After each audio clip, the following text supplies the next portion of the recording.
Apple Watch Series 8 Review. The Apple Watch's Series 8 has got me reflecting on the Japanese business philosophy of Kaizen, which was made celebrated by Toyota and refers to continual betterment. The Series 7 brought only a few minor updates over the Series 6, which was only an incremental upgrade from the Series 5, and was just a little upgrade over the Series 4. It takes the place of Series 8 as the mid-level watch, while the second generation SE is at the entry level replacing Series 3. It is hard to identify the differences between Series 7 and 8. Honestly, we are just able to distinguish them since we were sent one of each, which has a different appearance and size. In simpler terms, nothing has been modified.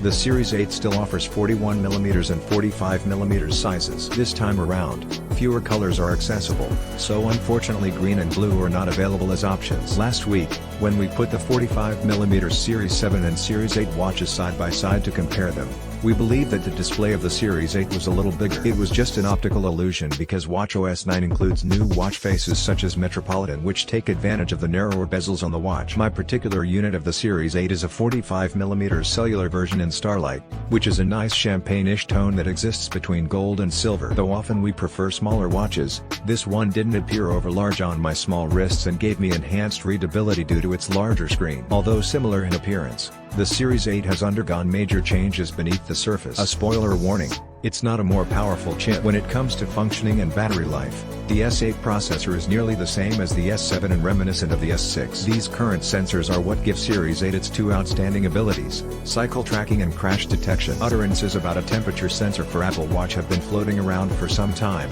and they are now regularly included in similar wearable technology. In 2020, Fitbit inserted one into their Sense model, and the Galaxy Watch 5 Array by Samsung has also followed suit. The wrist temperature readings supplied by the watch are primarily passive. Unlike the existing EKG, heart rate, and blood oxygen sensors, you can't take an on-demand reading. If you have the sleep focus turned on and sleep monitoring enabled, however, then you will be able to get these readings from your Apple Watch. In order to create a baseline for future reference, it's necessary to use the watch while sleeping consecutively for 5 nights. Then you would only be able to discern any changes from this previously established baseline. This approach is not exclusive to Apple products. It is similar to the method taken by both the Oura Ring and Fitbit. The thought behind this method is to observe how different elements, such as intensive exercise, sickness, or an excessive number of margaritas, will have an effect on your default setting. The reason why these forecasts are past-oriented and not forward-looking is clear. This purely serves as an instrument to widen your knowledge, so that you may have an easier time when attempting to bring a child into the world. Basal body temperature is mostly used for family planning,